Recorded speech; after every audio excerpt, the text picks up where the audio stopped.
Hello, ladies and gentlemen. Welcome back to Reserved Investments, and thank you for joining me.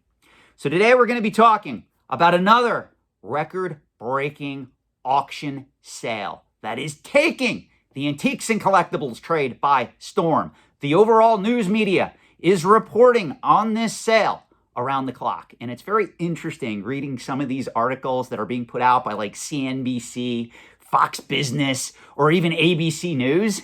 It's really interesting to see how the news media is reacting to this one particular sale. Now, before we start talking about this sale, the thing that you must understand is that you cannot base the strength of any one collecting category on one particular sale, especially if that sale is an item that is in the top 1% or even 5% of that said collecting category. Always remember the golden rule.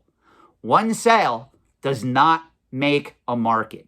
Just always keep that in mind. Case in point, if we literally get my DeLorean time machine and we go back less than a month from the recording of this video, I'm sure that you guys are aware of this because I did a video on it.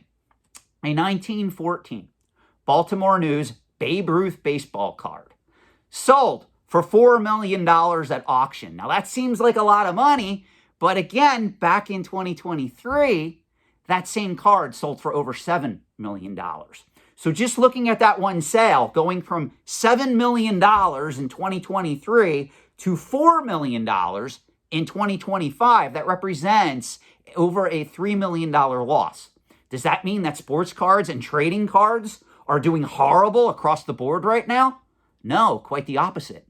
The market's on fire. As a matter of fact, there is unsatiable demand for high-grade sports cards, trading cards, whether you collect Pokemon, whether you collect vintage cards, modern cards. That market, the market for graded trading cards right now, is one of the hottest markets in the overall antiques and collectibles trade. So if you're going to judge the strength of that collecting category just based on that one sale of that Babe Ruth card, you're getting an incorrect analysis of that market. Now, what does this have to do with, ready, I'm going to announce it, the Superman 1 CGC 9.0 graded comic book that sold for $9,120,000 through Heritage Auctions on Thursday, November 20th of this year. Well, it has everything to do with this because if we look at the overall market for graded vintage comic books, that market has suffered a correction over the last few years. And that market is still pretty much trying to recover and pull out of that correction. But lo and behold, we now have a record-breaking sale. This sale of the Superman 1 that was graded by CGC in 9.0 condition, that sold for a little over $9.1 million, now represents the most expensive comic book in existence that ever sold, bar none. It doesn't matter if we're looking at private sales, doesn't matter if we're looking at auction sales. This is now the most expensive comic book in existence. Now, to be fair, I want to give credit where credit is due. Both Heritage Auctions, both CGC, as well as the news media, really did an excellent job pumping this book into the stratosphere. And I know that sounds negative. I'm not trying to sound negative here. It's just this book was really pretty much hyped since its discovery. If you don't know the history, this book was discovered by three brothers in Northern California. After their mother died, she had said something while she was alive that she had a collection of comic books from the 1930s, and a lot of them wrote it off as family legend. Well, lo and behold, when she died, they were cleaning out her house, and they found in the attic a box of these comic books. And this Superman 1, in 9.0 condition, no less, was in that box. And that's how this comic book came to be. Now, we do have to talk about this a little bit. Because in all honesty, let's be realistic here. Superman 1 is not the first appearance of Superman. That title belongs to, of course, Action Comics 1, which came out a little earlier than this Superman 1 that was published in June 1939. Now, don't get me wrong. When we look at the CGC census, the population reports, there are roughly, at present time, 80 copies of Action Comics 1 in existence that have been graded by CGC. There are also, believe it or not, 80 copies of Superman 1 graded by CGC that are in existence at present time. Obviously, the 9.0 is the single highest graded copy out there, and the next highest graded copy is an 8.5. And this book is so scarce that, again, there is only one 9.0 in existence, and I believe, if I recall correctly, there's one 8.5 in existence out there that sold a couple of years back. Now, with all that being said, in my opinion, should a Superman 1 sell for over $9 million at present time, when, if we go back and we look at auction records for what an Action Comics 1 sells for, even in that high condition, even though there hasn't been one that came up for bid recently in that same or a little lesser than grade, should this book really be selling for over $9 million at present time is the question. Now, you can make an argument if you actually know comic book history. The back cover of Superman 1 could pretty much be cut out and framed. So there is a lot of people, comic book collectors, experts in the trade, speculating that the reason why this book is so scarce at present time is because a lot of kids that were growing up in the 1930s decided to pretty much cut out the back cover and frame that.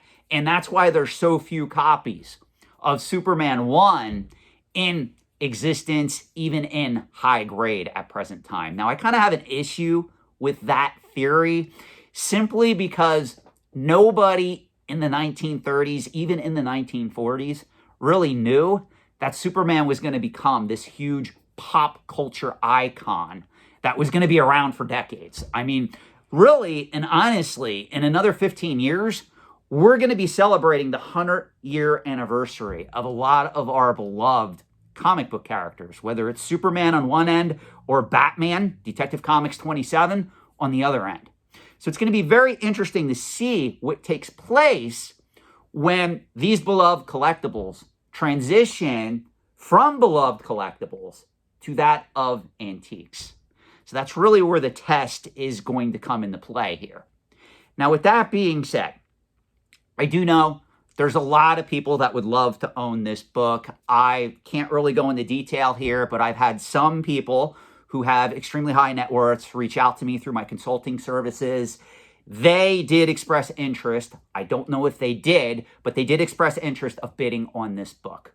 So I knew right out of the gate, this book was going to be something special. Do I think it's worth over $9 million at present time? No, I don't, in all honesty. But again, this is where I know that you guys love to come into the comment section and cut me up. Well, Sean, it did sell for over $9 million. I fully acknowledge that. And again, it really doesn't matter what I think in that regard. The market's going to do what the market's going to do. But I just want to have this discussion with you guys because it's very interesting when we look at how markets function in the overall antiques and collectibles trade. You could have a really popular, a really hot item from a market that is going gangbusters. And that particular item may literally disappoint at auction.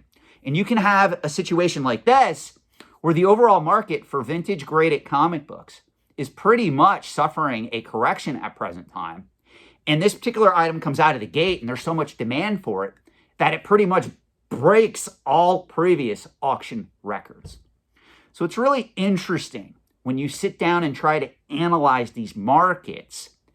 This is why I tell you guys there's a lot of risk in these markets. It's just like Harry Rinker once said.